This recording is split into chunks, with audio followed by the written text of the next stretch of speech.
এ দেশ বারবার পরিবর্তন হয়েছে। বহু দলের শাসন আমরা দেখেছি, বহু নেতার শাসন আমরা দেখেছি।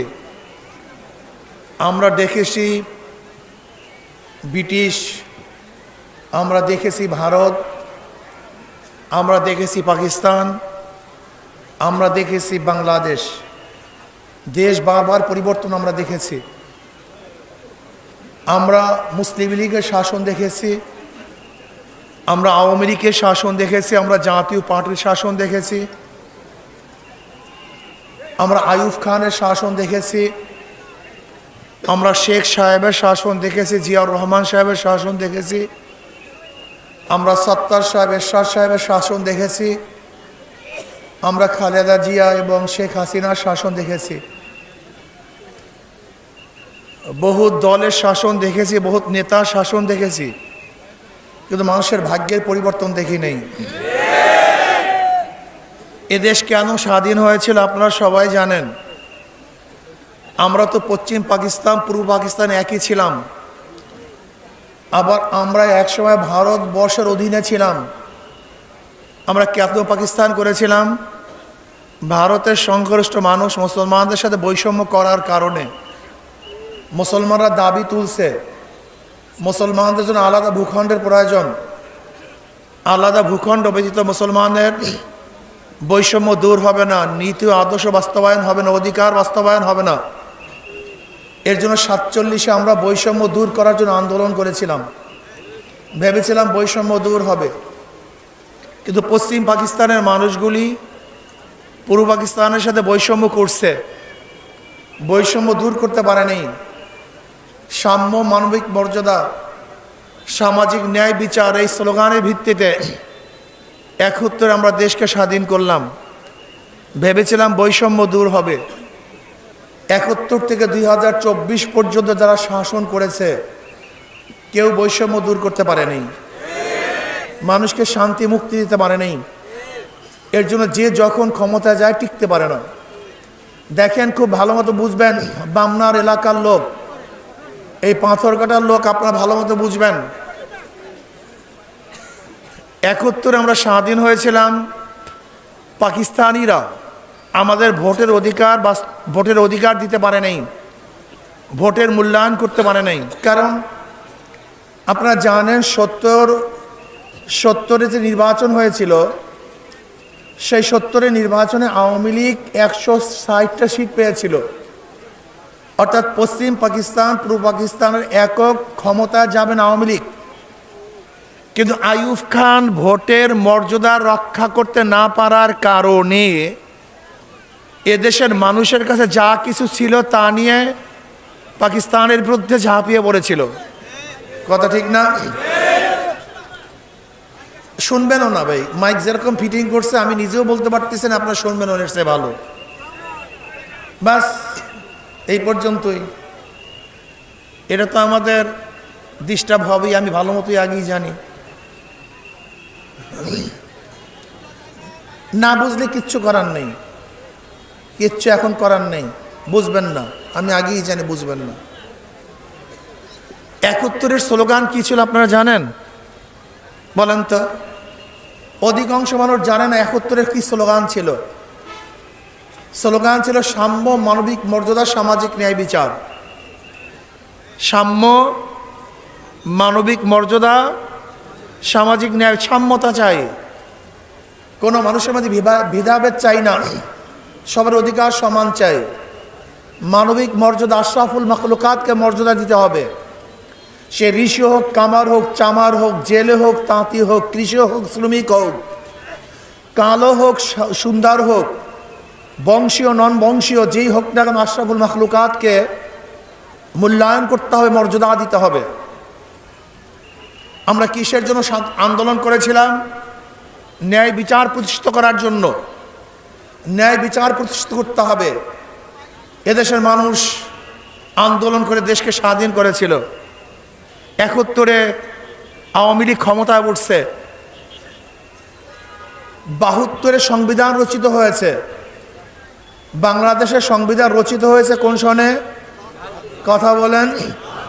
72-এ ক্ষমতায় পড়ছে 71-এ আপনারা কি জানেন সংবিধানের মূল ভিত্তি কি ছিল?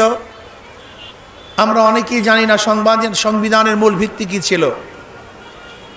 ভারতের সংবিধানের মূল ভিত্তি হলো গণতন্ত্রবাদ, জাতীয়তাবাদ, সমাজতন্ত্রবাদ, ধর্মনিরপেক্ষবাদ।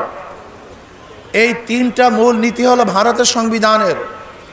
ঠিক ভারতের সংবিধানের 4 মূল নীতি 72 আমাদের বাংলাদেশের সংবিধানে স্থাপন করা হয়েছে। আমাদের 72-এ যে সংবিধান রচিত হয়েছিল সেই সংবিধানের মূল স্তম্ভ বা ভিত্তি কয়টা? 4টা। কয়টা? জাতীয়তাবাদ, গণতন্ত্রবাদ, সমাজতন্ত্রবাদ, ধর্মনিরপেক্ষবাদ। তার মানে হলো ভারতের সংবিধানের ট্রু কপি, অল্টারনেট একটা কপি আমাদের দেশে সাপ্লাই দেওয়া হয়েছে। যেই ভিত্তি হলো ভারতের, আমাদের সংবিধানের একই ভিত্তি। এখন যদি আমরা সংবিধানের বিরোধিতা করি বলবে এরা দেশদ্রোহী। আসলে আমরা দেশদ্রোহী নই, আমরা দালাল নই, আমরা কার গোলাম নই, আমরা স্বাধীন বাংলাদেশ চাই। ভেবেছিলাম বাংলাদেশ স্বাধীন হয়েছে মানবতা মুক্তি পাবে। আমি আগেই বলেছিলাম স্বাধীন হয়েছিল কেন বাংলাদেশ? ভোটের মর্যাদা। এখানে বক্তৃতা করা যাবে না, কেউ আমার বক্তৃতা শোনেনও না, বুঝেনও না। স্বাধীনতা কেন হয়েছিল? ভোটের মর্যাদা রক্ষা করতে। যদি ওই সময় আইয়ুব খান সাহেব আওয়ামী লীগকে ক্ষমতা বসাতেন তাহলে কি স্বাধীনতার আন্দোলন হতো? হ্যাঁ, তা স্বাধীনতার আন্দোলন হয়েছিল কেন? আওয়ামী লীগ 160টা সিট পেয়েছে, তাদেরকে ক্ষমতায় না বসাবার কারণে মানুষ আন্দোলন সংগ্রাম করেছে। ওই সময় যদি পশ্চিম পাকিস্তান, পূর্ব পাকিস্তানের ক্ষমতায় আওয়ামী লীগ বসতো তাহলে স্বাধীনতার আন্দোলনের ডাক কেউ দিত নাকি? তাহলে ভোটের মর্যাদা না দেওয়ার কারণে আন্দোলন হয়েছিল, সংগ্রাম হয়েছিল। আপনারা কি জানেন 73 একটা নির্বাচন হয়েছে? কততে? 1973 সনে আরেকটা নির্বাচন হয়েছিল আওয়ামী লীগের অধীনে। সেই নির্বাচনের অবস্থা কি হয়েছিল আপনারা জানেন? আপনারা অনেকেই জানেন না। সেই নির্বাচনে 293টা সিট পেয়েছিল আওয়ামী লীগ। কতটা সিট? 293টা সিট। কাউকে নমিনেশন পেপার সাবমিট করতে দেওয়া হয়নি। ওই নির্বাচনে কাউকে নমিনেশন পেপার সাবমিট করতে দেওয়া হয়নি। ভোট কেন্দ্রে কেউ ভোট দিতে পারে নাই। এমনকি মুস্তাক সাহেব, যে শেখ সাহেবের খুনি হিসাবে ডিক্লার দেওয়া হয়, সেই মুস্তাক সাহেব দাউদকান্দি, কুমিল্লার দাউদকান্দি, সেখান থেকে নির্বাচন করেছিলেন। সেই দাউদকান্দির থেকে ভোটের বাক্স ঢাকায় এনে হেলিকপ্টারে এরকম ব্যালট পেপার ভোটের বাক্সে ঢুকিয়ে পাশ করিয়েছিল ওই আওয়ামী লীগ। মাত্র কয় বছর? 2 বছরের মাথা কারবার শেষ। 70-এ নির্বাচন শেষ হয় নাই বন্যার কারণে। 71-এর জানুয়ারি তো কিছু অংশ ছিল, যেখানে 71-এ ক্ষমতায় বসার পরে মাত্র 73-এর নির্বাচন মাত্র 1 বছর মাঝখান থেকে গেছে। সেই নির্বাচনটা সুষ্ঠু নির্বাচন দিতে পারেনি, কারচুপি নির্বাচন দিয়েছিল, কাউকে অংশগ্রহণ করতে দেয়নি। 75-এ দুনিয়ার থেকে শেখ সাহেব বিদায় হয়ে গেলেন। ক্ষমতায় বসছেন জিয়াউর রহমান সাহেব। এই জিয়াউর রহমান সাহেব ক্ষমতায় বসার পরে এত বাঁশির আওয়াজ কিসের? তা শেষে সাহেবের এত বাঁশি দেয়? হ্যাঁ, 73-এ নির্বাচন সুস্থ দিতে পারে নাই।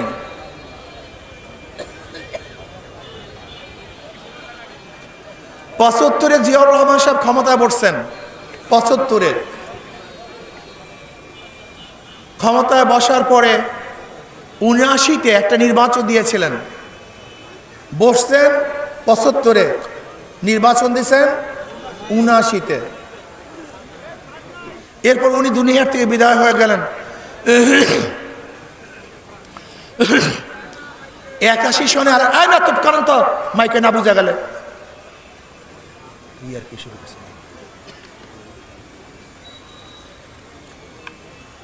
81-তে একটা নির্বাচন হয়েছিল 81-তে।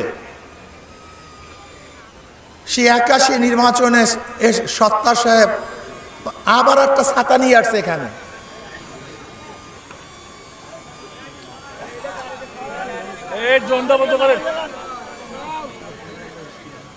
পুরা জনসভাটাকে ধ্বংস করে দিল এই শুধু মাইকের কারণে।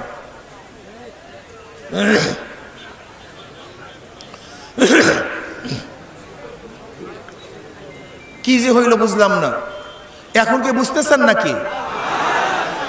বাস এতক্ষণ কি করছো? ওই মাইকগুলি চালু দেয় নাই কেন? এই দুইটা বন্ধ করে ওই মাইক দিয়া দাও, এই দুইটা বন্ধ করে দাও। এবার ঠিক আছে? ইয়াকুব কোথাকার। 81-তে সত্তার সাহেব ক্ষমতায় বসলেন, মনে আছে তো? কিন্তু এরশাদ সাহেবরা ধাক্কা দিয়ে তাকে বের করে দিয়েছেন। বসছেন কে? এরশাদ সাহেব।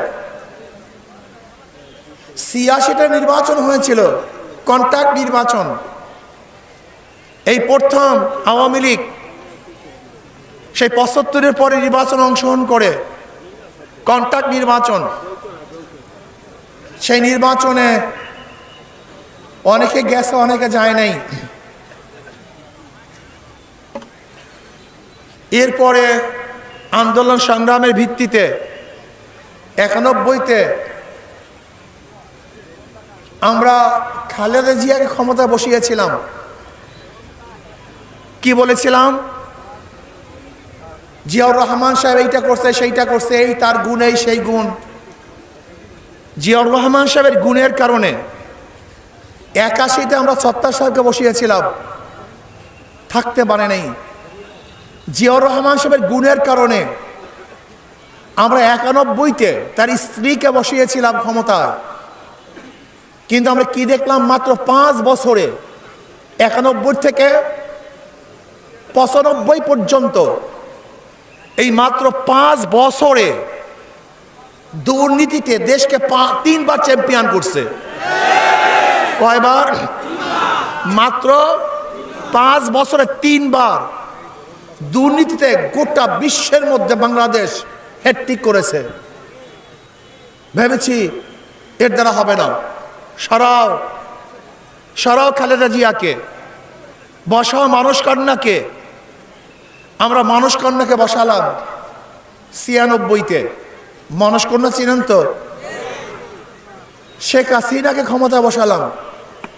ভেবেছিলাম তসবিহ পড়েছে, ঘন্টা দিয়েছে, তাহাজ্জুদ পড়ে, কোরআন তেলাওয়াত করে, উনি মানুষকে শান্তি দেবে, মুক্তি দেবে। কিন্তু 96 থেকে 2001 পর্যন্ত যে অবস্থা করছে, বিপুল ভোটে মানুষ তাকে হারিয়ে ফেলেছে। আবারও তওবাতিল্লাহ পড়ছে। ওই 1991 থেকে 95 পর্যন্ত ফেল করা খালেদা জিয়া, ওনাকে আবারও 2001-এ নিয়ে আসছি, যে আবারও তওবা পড়ছে, তিল্লা পড়ছে, আসো দেখি এবার দেশ চালান। কিন্তু 2001 থেকে 5-এর মধ্যে যে অবস্থা ঘটাইছে আপনারা জানেন। মঈনুদ্দিন ফখরুদ্দিন সাহেব ক্ষমতা দখল করলেন, 2.5 বছর ক্ষমতায় বসলেন। 2 থিওরি, হটাও খালেদা, হটাও শেখ হাসিনা, এই দুইজনই সমস্ত সমস্যার মূল। এদেরকে হটিয়ে মঈনুদ্দিন ফখরুদ্দিন ভিন্ন একটা সরকার গঠন করার চেষ্টা করেছিলেন। 2008-এর নির্বাচনে মঈনুদ্দিন ফখরুদ্দিনের সাথে কোয়ালিশন করে শেখ হাসিনা আবারও ক্ষমতায় আসছে। আসার পরে 2024 পর্যন্ত এক টানা ক্ষমতা, কাউকে ভোট দিতে, নমিনেশন পেপার সাবমিট করতে। মানুষ আবারও আন্দোলন সংগ্রাম করেছে বৈষম্য বিরোধী।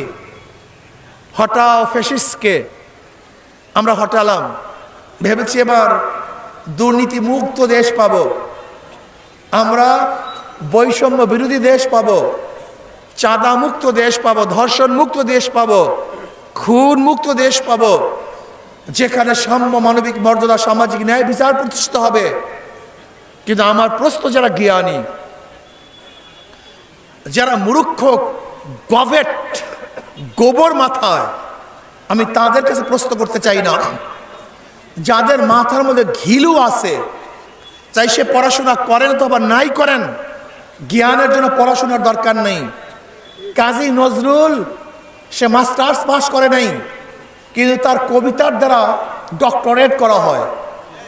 আমি জ্ঞানীদেরকে বলবো, যাদের মাথায় জ্ঞান আছে, আমি তাদেরকে প্রশ্ন করব, 2024-এর জুলাই আগস্টের বিপ্লবের পরে আমরা ভেবেছিলাম বৈষম্য দূর হবে, শান্তি পাবো, মুক্তি পাবো, চাঁদা মুক্ত দেশ, ধর্ষণ মুক্ত দেশ। কিন্তু আপনারা কি ধর্ষণ মুক্ত দেশ পেয়েছেন? চাঁদা মুক্ত দেশ পেয়েছেন? জুলুম মুক্ত দেশ পেয়েছেন? কারণটা কি? কারণটা কি? এই প্রশ্নই আমি করতে চাই। এত ইতিহাস তারা আমার দরকার ছিল না। আমি শুধু জানতে চাই, বারবার দেশ পরিবর্তন করছি, দল পরিবর্তন করেছি, নেতার পরিবর্তন করেছি, কিন্তু দুর্নীতির কেন পরিবর্তন হয় না? জুলুম অত্যাচার কেন পরিবর্তন হয় না? সমাজের মধ্যে কেন ন্যায় প্রতিষ্ঠিত হয় না? সামাজিক ন্যায় বিচার প্রতিষ্ঠিত করার জন্য আন্দোলন করেছিলাম, কিন্তু এখন দেখি আদালত বলতে কিচ্ছু নাই, ওটা দলীয়করণ। বিশ্বাস হয় না? আচ্ছা বলেন তো, সাজাপ্রাপ্ত আসামি কোর্টে হাজির হওয়া ব্যতীত খালাস দেওয়ার কোনো আইন আপনারা কেউ জানেন? হ্যাঁ, আমি বহুত ব্যারিস্টার উকিলের সাথে আলোচনা করছি, বহুত ব্যারিস্টার বহুত উকিলের সাথে আলোচনা করেছি। যদি কাউ সাজা হয়ে যায়, সেই ব্যক্তি কোর্টে হাজির হবে, এরপরে বিচারক বিবেচনা করবে তাকে কি করা যায়, জেলে পাঠাবে না মুক্তি দিবে, কিন্তু হাজির হওয়া জরুরি। অথচ আমি প্রশ্ন করতে চাই, আজকে 24-এর পরে আদালত এমন অনেক আসামিদেরকে খালাস দিয়েছে, মুক্তি দিয়েছে, যারা আদালতে উপস্থিত হওয়া দূরের কথা, যারা বাংলাদেশেই ছিল না। তার মানিটা কি? এটা কি আদালত? এটা কি বিচারালয়? না, দলীয়করণ হয়ে গেছে। এক দেশে দুই আইন চলতে পারে? আব্দুল্লাহর জন্য এক আইন, আব্দুর রহমানের জন্য আর এক আইন। এটা কি মগের মূল্য? এটা কোন দেশে বসবাস করতেছি? আইন তো সবার জন্য সমান হবে, কিন্তু দেখা যাচ্ছে দল করি, খুন করলেও আমি মাপ, আর দল না করলে, হাজারো অন্যায় না করলেও আপনাকে ফাঁসির রশিদে ঝুলতে হবে। এটা দেশ হতে পারে না। এটা জুলুমের দেশ, অত্যাচারের দেশ, অবিচারের দেশ। এখন আমরা কি শুনি? আগে চাঁদা দিতাম 300